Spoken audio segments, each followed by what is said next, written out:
What is up, you guys? This is Los, Heath, and Anthony today with the MalcoCast. How are you guys doing today? Thank you very much for joining us. This is the very first MalcoCast. This is a podcast that myself, Heath, and Anthony have been wanting to do for quite a while. So, welcome to the MalcoCast. How are you guys doing today? Really good. What's up, y'all? Man, I'm doing great. Just enjoying the sun, the California sun. There we go. All right, so we're going to start off with a little icebreaker. What have you guys been listening to lately? Oh, dude, the new Love and Death. I've been stuck on that album. It's great. That and the new Chevelle. Both those albums have been just phenomenal. And actually, they both done really well on the charts. So it's pretty cool that those guys are, seeing some success with that stuff. Very cool. Very cool. What about you, Anthony? What have you been listening to? Honestly, 100% honest, 100%. Nothing. I haven't been listening to anything right now. How is that? You're a musician. I know, dude. I mean, I've been like right now in the distant background. I had a classic rock playlist on, but I don't know, man. I haven't been really listening to too much music lately. Well, you got to change that, man. There's a lot of good music out there, a lot of good indie bands too. I mean, we've been catching up with a lot of them on our Twitter account. Been following people, been retweeting people, and I'm sure that you guys have seen us on there too. So yeah, I mean, there's a lot of good music out there.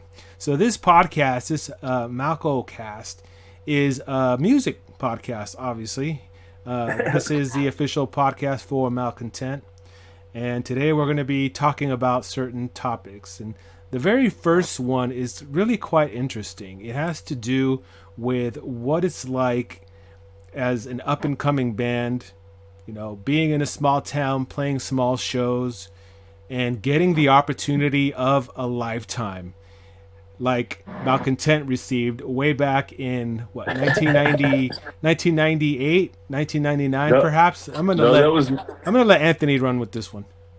No, that was 99, because Yeah. I think it was like July of 99. We got hit up about it, about if we were interested in opening up for Papa Roach. Yeah. And we were like, we were barely even a band, dude. We had just found a drummer, but how do you say no to that? You know what I'm saying? Like, how do you go? So you weren't even a full band. Well, we had just gotten a new member, but how do you say no to that? How do you say, yeah, dude, we don't have enough songs to do that? Of course you're going to go, yeah, we're going to do it. And then you bust ass to write hopefully 5 songs, and Wow. seriously, I think Heath could correct me if I'm wrong. I think we literally only had maybe one song when we got the phone call, and it was our song, "What You Say." Yep. I remember the day that we got asked, because I remember I was like, it's one of those moments that like you never forget. So I was driving down, I was leaving work, and I was driving down the road, and Alan called me because he was the one that got the call, and he goes, "Hey man," he goes, "I got us a show." I was like, "Cool, where at?" He goes, "Three Oaks," and I'm like, "Yeah, dude, whatever." And he goes, "Oh, seriously, I got the show at Three Oaks." I was like, "Cool, man." I was like, who we playing with?" He goes, "Papa Roach." And I was like, "Dude, whatever, man. Come on." "No, who are we playing with?" He goes, "Papa Roach." I was like, "Dude, quit playing. Who are we playing with?" And he goes, "Dude, Papa Roach." And I'm like, "What?" It was just kind of one of those moments. I was like, I don't even know how did you swing that? So it was pretty cool. From what he said, the conversation was basically that, they had seen us out supporting them and wanted to know if we wanted to open it. And, like Anthony said, how do you say no to something like that? Right. So just for a little context, Three Oaks Community Center in Vacaville is a community center where lots of events take place. Back in the day, they used to have shows. They used to have bands, touring bands, come through little sleepy Vacaville to play in front of an hometown audience. So this was extremely significant for Malcontent to be able to open up for Papa Roach, because back then Papa Roach was just, they were on the verge of leaving for a huge tour. Is that right?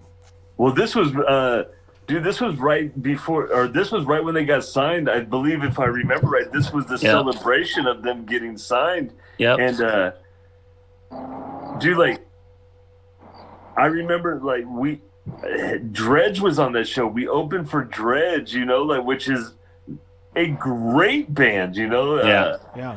So, like, and here we are, dude. Like I said, we literally had no songs, and we're like, dude, we just said yes to this big opportunity, and we have nothing, dude. Like, we before this show, dude, we were a band that we had started playing shows, and we were doing some things and kind of starting to make people known of us, but it all fell apart, dude. Like, literally about a year and a half before we got this opportunity, dude, and it's kind of a crazy story, dude, just to be a band. You're starting to do some things, you fall apart, and then your first opportunity to get really back into the music scene is opening for this band that's about to be freaking huge and put Vacaville on the map. It was, it was kind of an amazing thing. And we suck, though. It's terrible. The video of our performance is up on YouTube, so you can go verify what we're saying right now. But it was, you know, again, we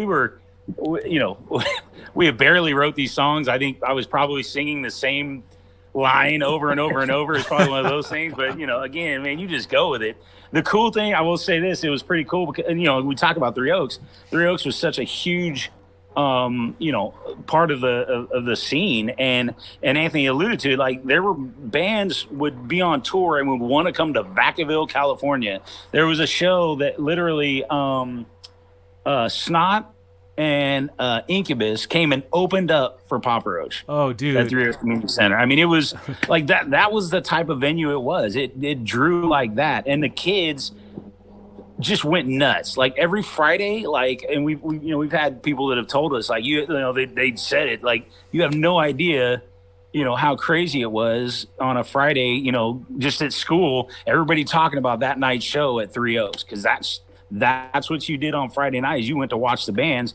And, you know, I don't know who was booking back then, if it was, I think Chris Loftus was, but whoever was doing a great job, because I mean, they were bringing in some really great acts, and literally bands from Southern California wanted to come to little old Vacaville to play the Three Oaks Community Center. So what was it like being on stage at Three Oaks and just seeing that sea of people? I mean, what was that like? True story, dude. True effing story right now. Dude, the curtains were closed before we started playing, dude. And so you don't think about how many freaking people are there, dude, when the curtains are closed. The curtains opened up, dude, and there was, like, I think capacity there was 500, but Jacoby and P. Roach were known for sneaking about another 300 in through the back door. Wow. You know? Damn. So, dude, when the curtains opened up, it was like, seriously, dude, about 800 people, 1,600 eyeballs, all blinking at once, dude. So, and I had to start the first song off by myself. And you ever seen the movie Something About Mary? Yeah. Remember the part where Tucker tries to pick up his keys and his fucking legs start shaking because he can't get down that low? Yeah. That was my leg on stage, dude. My leg was shaking so nervously, dude, I couldn't contain it. It was I was so nervous, dude. It was terrible. Dude. Yeah, that's no joke. I mean, I remember I was standing out back, and they had, you know, of course, they sold out within minutes. I mean, they were sold out, and it was capacities like around 350, maybe closer to 400. But then I was standing out back, and I remember watching Jacoby. He kept walking out. He would walk out the front doors, and there'd be a group of kids. And he'd be like, "Follow me." He'd walk around the back, and he'd walk through the back door, and he'd just tell the door guy, "They're with me." And literally a trail of 15 kids would come in behind him, and he'd go back out the front door and do it all over again. I mean, this was.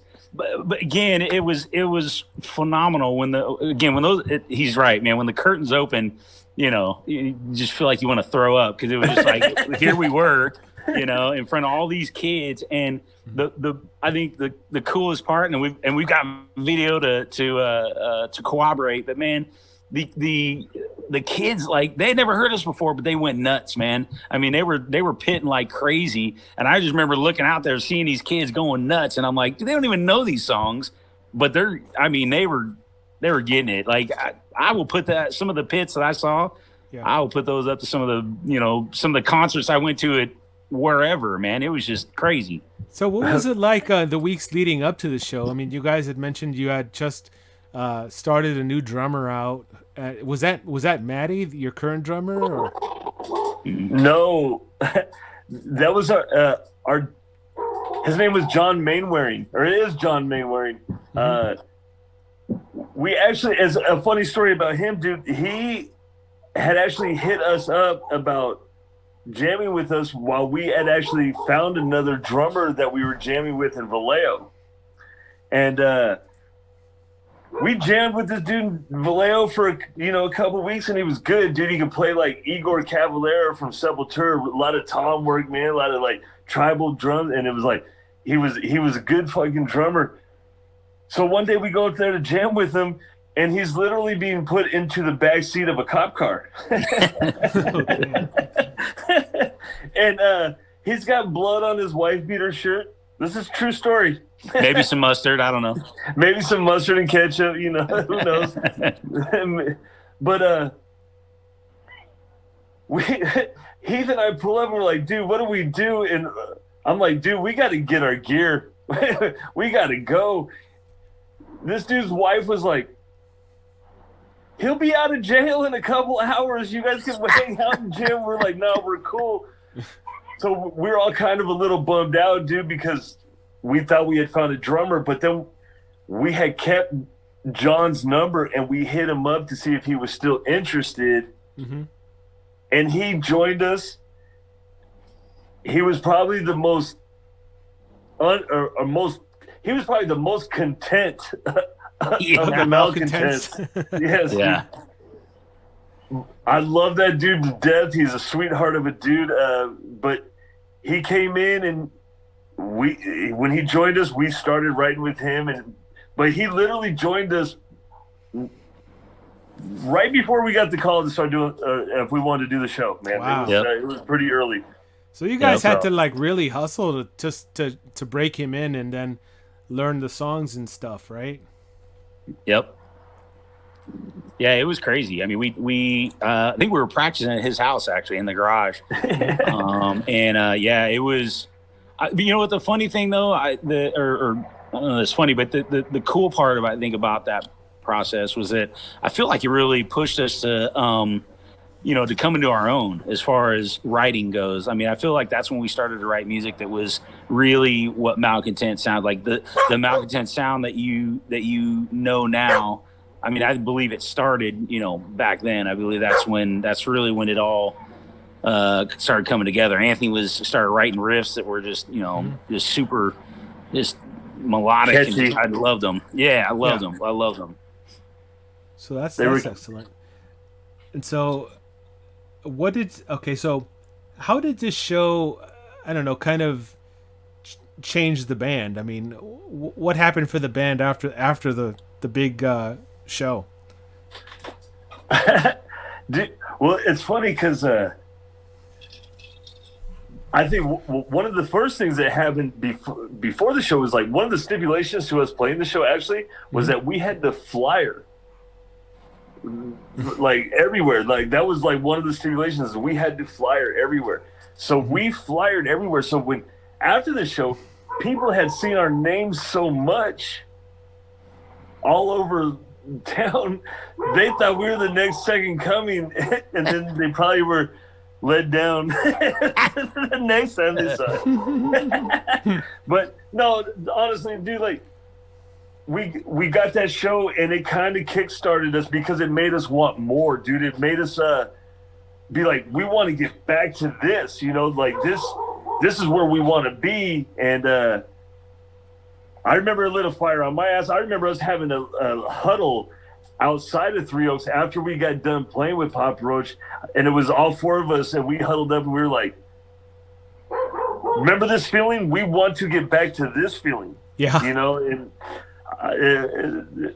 you almost sound like a heroin addict, bro, where you have a taste of that dragon and then you're stuck chasing it for the rest of your life. It's the same, dude. It's the same dopamine hit, you know, like it really is, you know, like it's that same adrenaline rush, dude.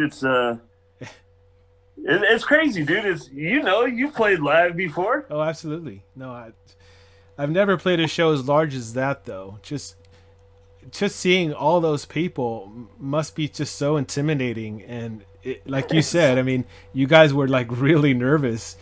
Oh yeah. But at the same time, excited, right? I mean, because you're getting to play in front of all those people, and all those people after that show know who you are. Right. Yeah. And it actually kind of became this thing where I think there was some hype about Malcontent after that show in town. And I remember like our first show after that was at Cheers opening for Skeptic, I believe. Yep. And we got laughed off the stage by Skeptic. They clowned us, man. I remember one of their members, like, we got done and they were like, they chuckled, and it was a humbling experience, man. It was kind of like, oh, fuck, you know, like, yeah, we got to step up our game, man. Well, why did they do that though? What did you guys mess up, or did you guys were you guys not on top of your set? Dude, to be honest, I think it was like we just got done playing this show opening for Papa Roach. Maybe we're too good to, or we're the shit, and we weren't the shit, dude. Like, and it was a humbling, very humbling experience. It made us work hard to prepare for our next. It reminded us, like, dude, like, it's not easy come, easy go. You know, like it can be. You know, like you gotta work hard at this. You know. Yeah, and I think that was, you know, one of the things we went down to. So it was shortly after that show, or it might have been.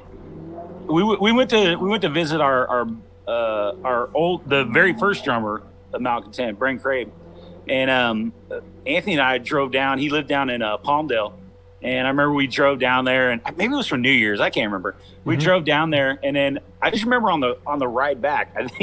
I think the entire ride back, like we talked about, like, you know, Malcontent and what we were, you know, what we wanted to do, like the aspirations that we had, and, you know, what we need to do. How do we, you know, and I mean, it was just like, you know, we definitely were like, hey, we got to go record, because we had nothing recorded at that point. And so I think it was just like that show really did. I mean, like Anthony said, it really did kick us in the butt, so that we just kind of looked at this as something more than just, you know, because, you know, to be honest, we played a lot of backyards and a lot of, you know, house parties and stuff like that up to that point. And so it just really kind of did kickstart, you know, everything, and just get us, you know, in the mindset that we need to be at to be able to do, you know, what we wanted to do. So it was, yeah. And it made us realize that there's bands out there that are more seasoned than us, better than us, you know, like, you don't ever want to think of it as a competition, but in some ways it is, in reality, a competition, because you want to be remembered, you want to be asked back, you want to further along your music career. I think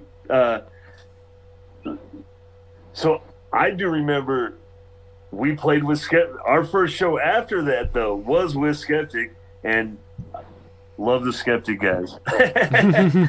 Love you guys. Hey, before we move on here, Heath, can I get you to tilt your camera down a little bit? Yep. Just slightly. There you go. There you go. That's good. Hey, you can tell me to shut up too That's if I'm good. rambling. That's good. Shut up. No. Maybe a little bit more. Just a little bit more. Okay. Yeah. Good. All right. So what else about that time? Are there any other pieces of juicy details that you want to share about that time? Oh man. How much did you guys get paid? Did you guys get paid for that show? The I don't think so. I don't even know. No, the Man. pay was you get 3-0 to play still, for The pay. 3-0 still owes us money. Oh. right. Wait, they got the envelope there? Right. There's some envelope that's like 20 some odd years old sitting back there. Yeah. 21 years old this year. It's got $19.83 in it. Well, what you said earlier about having to flyer the town just kind of brings me to the next topic that we want to talk about here at the MalcoCast, and that is that marketing has really changed. I mean, people are consuming music so differently than they did back then. I remember going to like a Powerman 5000 concert way back in the day. It was a Powerman 5000 Kid Rock concert. And right after the concert, there were just people standing out handing little singles of Last Resort, Papa Roach Last Resort. And I thought it was cool. I would get this little cassette. I was able to pop it into my tape player back then and listen to it on the way home. And that was my very first introduction to Papa Roach. But nowadays it's so different. Like everybody's consuming music electronically. I mean, even with Malcontent music, you got Spotify, you got Facebook and YouTube, which are, the main platforms, Apple Music, of course. These are all platforms that, that's how people listen to music nowadays. And I think it's just kind of funny how technology has really transformed the way that people are consuming music, and more importantly, how they're connecting with it. I mean, don't get me wrong, it's really a good thing because it gives you access to people you would never get access to ever before. Mm-hmm. And I'm not just talking about fans. I'm talking about like real life bona fide celebrities. The other day, on Twitter especially, you can just connect with people in ways that you were never able to before. I mean, you could tweet anybody, from people from the Deftones or Papa Roach or DJs out there, and you can get their attention. So in that respect, I think that it is awesome. The flip side to that, though, is that it's because it's so easy, everybody's doing it. And it is just super flooded. And that's a good thing. That's a good thing because there's a lot of music to be heard there. There's a lot of great songs and bands and stuff.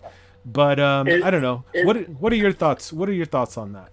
It's not always a good thing, though, because that means that every band has constantly got to be writing music all the time, dude, to try to keep up with these new bands coming out, and that's why you're starting to get watered down, non-creative, ideas. Because you have to. If you're a band, you have to produce music so fast right now. It's ridiculous. It's ridiculous, and it's killing the creativity. Online streaming music is killing music creativity. Mm-hmm. And the other day, I mean, go ahead. No, I was gonna say it really has become this. It really does push. Well, I don't know. I mean, maybe this is a good thing, but I feel like it pushes you to, as an artist, as a musician, it really pushes you to look for every way to be relevant as possible, right? I mean, you're looking for every opportunity to okay, how do I keep in people's ears, you know what I mean? And on one sense, it's great because it pushes you, right? But in another sense, it's like but does it make you rush the process? So, like for instance, in writing a song, are you so fixed on getting that song out as quickly as possible that you're willing to overlook some of the aspects of that song that maybe you should go back and rethink or rewrite or whatever? It just really creates this like Heath sense was of throwing urgency. that out. Heath was throwing that out about the new song "Cut to the Quick." I see what you did there. No, I wasn't. But hey, but you know what? I mean, honestly, like this, and our whole writing process, which we'll get into, more. But I mean, this whole writing process, while it has been like it really has been the easiest writing process I think we've ever been through. But at the same time, I'm like in the back of my mind, I'm thinking, man, we got to keep writing. We got to keep writing. We got to keep recording. We got to keep putting stuff out there. We got to stay out there if we want to grow this thing at all. So it makes it difficult, because I think back to the day when pick a band, Metallica, they were coming out with an album every 4 years, or whatever. Yeah. And whereas now it's like, man, you better have a new album out every 12 months. If you don't have an album out every year, you're doing something wrong. Yeah. But it almost sounds like it's more difficult to write under those circumstances. I mean, I know COVID, people haven't been able to get together and sit down, have a few beers, and write. Would you say that it's easier to write a song now just because of technology, or?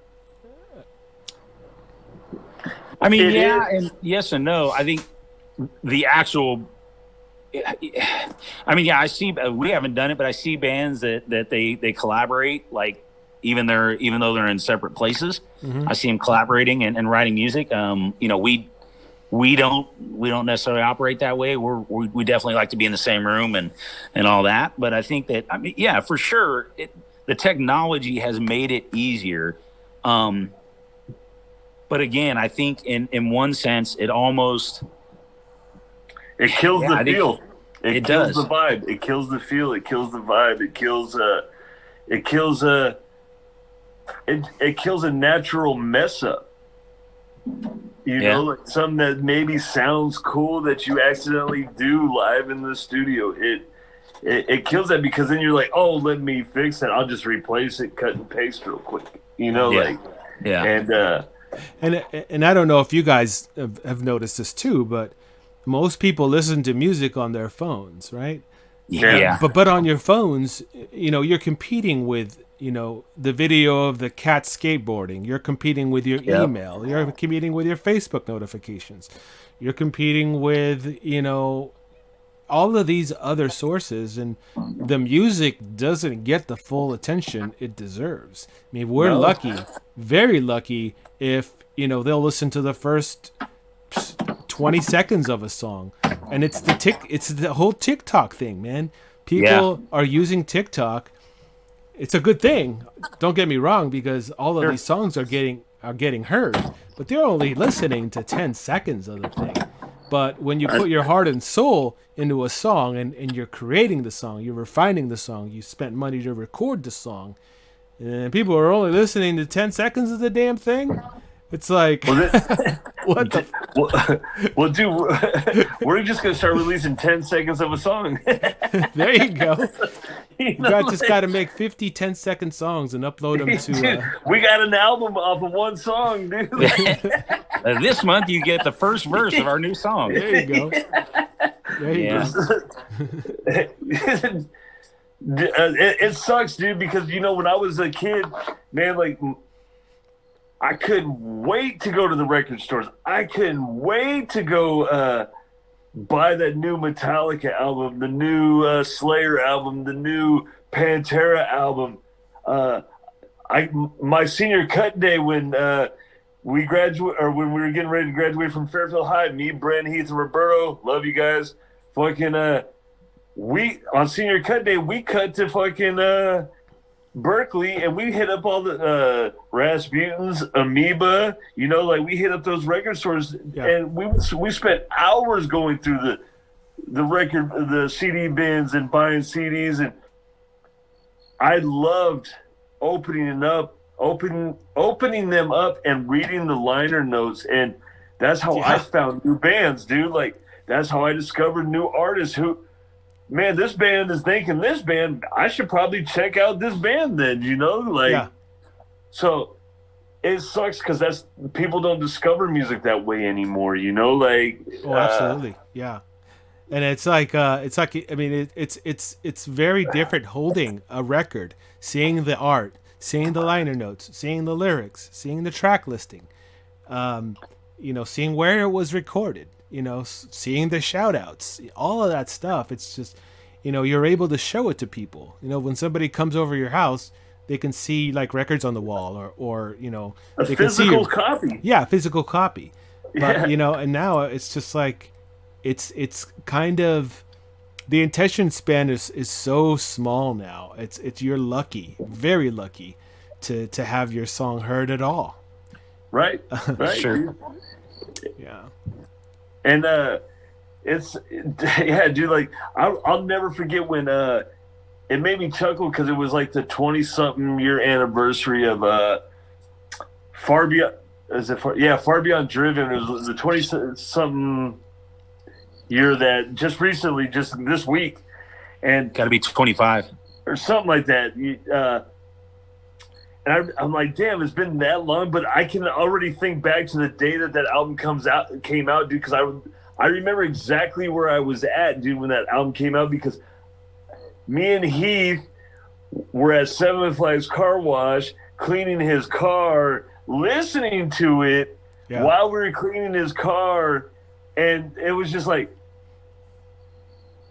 we were blown away by every song. It just sucks because kids don't get like that anymore, dude. No. And for our band, that's the big debate right now. Do we release singles or do we release an album? Because does anybody give about an album anymore? But that was my love for albums back then, because I would remember where I was when I bought it, like a big important album to me. Mm-hmm. I remember I had my brand new Ibanez guitar in his car, the gold Honda. Yeah. Yeah. It was. I'm still an album guy. Like I am still. Even when I have an office job, and so I listen to music all day long, and not only am I an album guy, I mean, I'll be like, okay, today's a Thrice day, and all I do is listen to Thrice all day, or today's I don't know, whatever, pick your band, Deftones, whoever, and but that's that. I don't know. I think we've lost that. I think the whole concept of really listening to an album and really, taking it all in, and the art of creating an album. I think with that, the art of creating an album has really, has been lost. I think back to albums where the songs just seem to flow, one into the other. And there was just, there was an overall feel. And now it's just like, here's 10 singles thrown together and we called it something. And that's an album these days. Yeah. But it's, admittedly, it's not all bad. It really no, isn't. It's not all. It's not all bad because, dude, with streaming and stuff like that, you have instant access to people. Yeah. Like you instantly put it up, people can instantly get your shit. Absolutely. Yeah. So it's not all bad. It's just. Yeah. It doesn't make people do the research on music anymore. It doesn't make people don't appreciate music the way they used to because of streaming, because it's so. I don't like this song. I love the Crickets, by the way. I love the country, baby. I heard but that. It's so easy it's just so easy to throw away music, man. Like, just be like, I don't like this song, I'm gonna go find the next one that I do like, Yeah. Skip. It's the skip. The Spotify skips, man. They can skip your song. Oh yeah. So that's interesting. But at the same time, you don't have to go out and freeze your ass off and flyer everywhere or sweat your ass off, depending on where you are. You can just, put something up on Facebook or I Instagram know. or wherever. But streaming put street teams out of business, dude. Yeah. Right. Yeah. That's for sure, man. That is for sure. I hated flyering. I'm not gonna even lie, dude. I hated that shit. Oh, it sucked. Yeah, it did suck. It did suck. But you got to become friendly with a lot of Poles, dude, because you saw a lot of them. Yeah. Dude. And cops, they're going, "What are you doing?" Well, now they have signs. You can't post on the polls anymore. That's because of us. That's because of Malcontent. True story. Because me and Anthony were out every single night. Actually, there could have been some low budgeting on that too. That could have been, yeah. Yeah. But true story, me and Heath were out flying one night. It was like probably the last intersection we were gonna hit in Fairfield, and this cop rolls up on us. He's like, what are you guys doing? We're like, oh, we're flying for our show. He's like, you see the no posting signs? And we're like, no, oh, sorry, it was dark. We didn't see those. You know, like. Was he cool? Did he let you go? Well, he was like, okay, just this intersection, no more. We had already done all the Fairfield. We'd done the rest of Fairfield.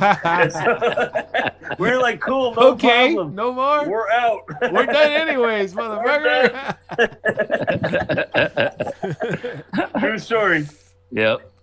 Yep.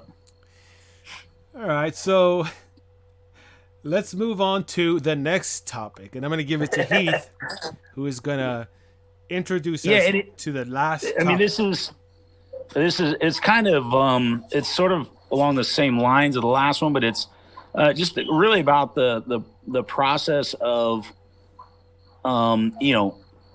recording and how that's changed from back in the day to now. I mean, I remember it's funny. I remember back in the day, we'd write something, and the way that our recording process was, you get your boombox and your Radio Shack microphone, plug it in, and then hit record on the tape. You know what I mean? I mean, that was our, that's how we would, record what we were, or at least keep track of what we were writing and all that. And then, and then just to go to the studio was pretty expensive. And then, even when you were done in the studio, I mean, then you're looking at like, okay, now, how do we get this out there? Like we have to, now we gotta go press, CD baby, right? Yeah. Well, even before then, the real internet started. I mean, you're going and making CDs, and you're burning CDs and making, burning and you CDs. Might be lucky, oh gosh, right? Carlos knows, and you might be lucky enough that you get enough money to go send it to, what was the place that made the CDs for us, Anthony? CD Baby. I just said it. God, no. CD Baby is the online. What the heck was it? They're in the Bay Area. Discmaker. Yeah, Discmakers. Yeah. There you go. So, I mean, I guess the idea is it's like we really, you had to spend a lot of time and a lot of money to create something.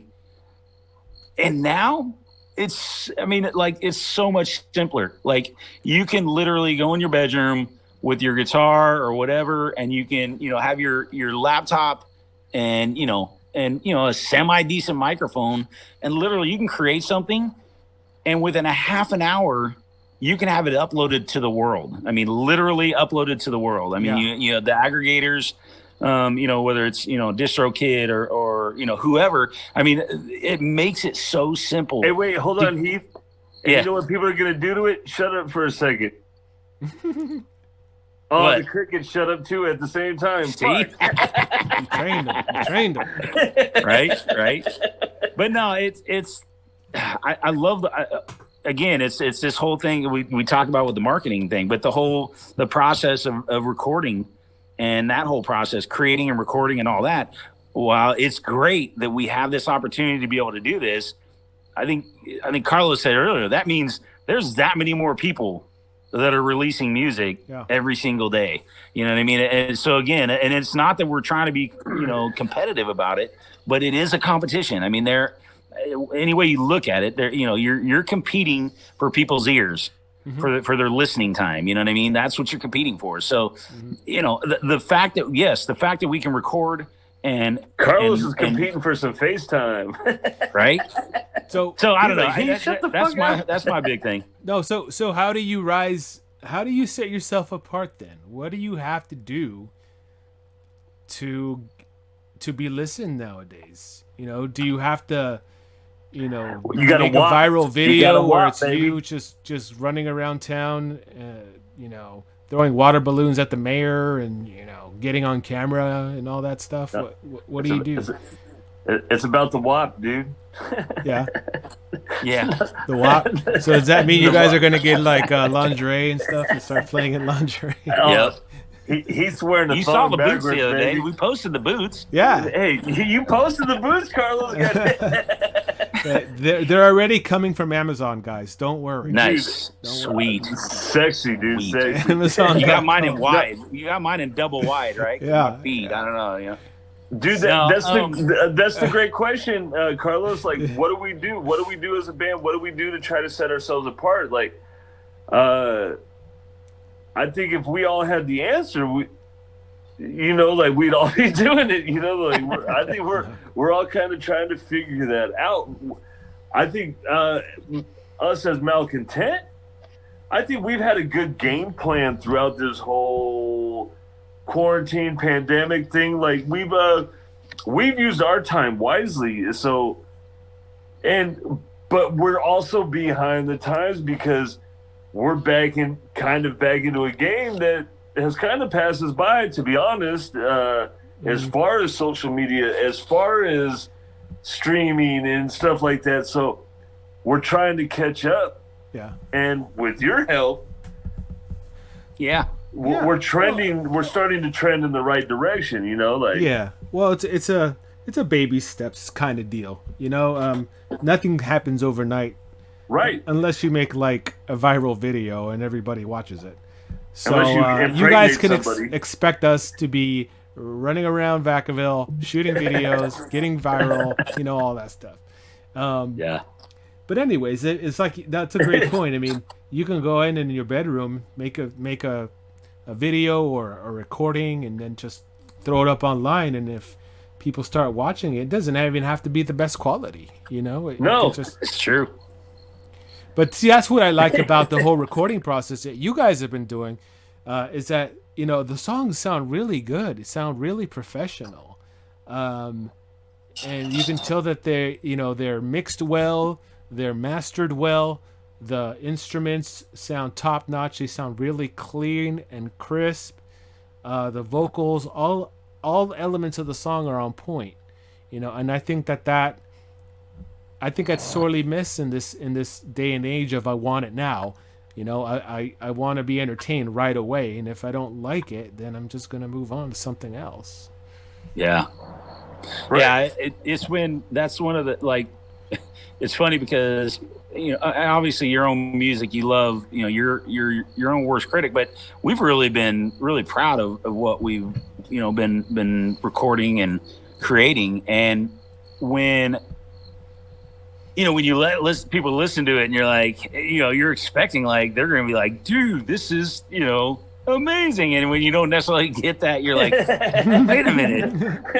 Are you not listeing? Let me turn it up. And then when you ask your friends, are your friends telling you the truth? But I think it is. Mom, am I pretty, Mom? Am I handsome? Sure, honey, you're the most handsome. You're ugly.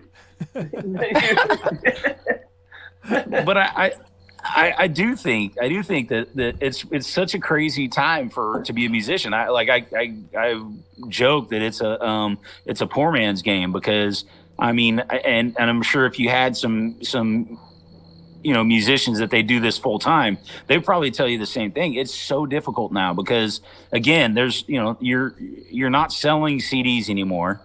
And the streaming, the what you get off your streams is little to nothing. I came up with a way to fucking solve that shit, but nobody wants to hear me. Maybe we'll save that for another one of the MalcoCasts. Yeah. Yeah.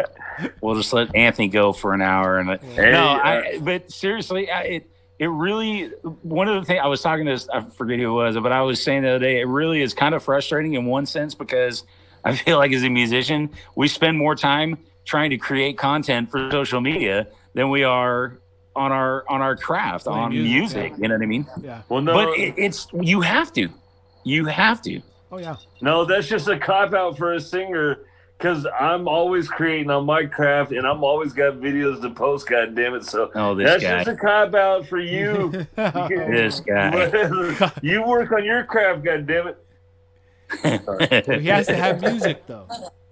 Huh? He has That's to right. have music. No, he's got the songs. They're recorded. He can sing them in his car. Hey, I've only got one. Yeah, I got Oh, some. shut writing up. to do. Yeah. Well, Hey, speaking of that though, you better, because we're rehearsing that shit this Saturday. The songs we're rehearsing. Let's do it. Yes. So you better be ready to go, Mofro. so I think we're gonna wrap it up for the very first MalcoCast. Now, we want to hear from you guys. Yes. What are some of the topics that you guys want us to cover in the next MalcoCast? If you are a musician, if you are a band, and you want to come and be featured on the MalcoCast, just hit us up. The email is malcocrew707@gmail.com. Drop us an email. Let us know if you want to come on the MalcoCast. We can talk about your band. We can talk about music. We can talk about whatever you guys want to talk about on the MalcoCast. And with that, I just want to say thank you guys for tuning in. I'll let the guys sign themselves off. Yeah, guys, thank you for hitting us up on this very first MalcoCast. We're hoping you guys subscribe and come back for more. Hey, I just want to say, I'm Anthony. I want to talk about more of bands that we played with in the past, and kind of spotlight you guys and remember you guys, and because we're still here doing it, but we had a lot of great times with making memories with some of you guys. So if you were in a band that played with us, hit us up, send us your music. I want your music. I want to remember your music. I will listen to every song that gets sent to us. Send us a link or whatever. Send us a link. If you have a Facebook page, send that to us, because we want to talk about you guys. We want to remember you guys and give back to the local music scene that so many of people that we know were a part of this and a part of the local music scene and made memories with us, Carlos being one of them. And it's just, we want to talk about you guys too, so. Definitely. So the invitation is out there. Thank you guys so much for joining us. And that's about it. See you guys next time. Thank you. Peace. Peace.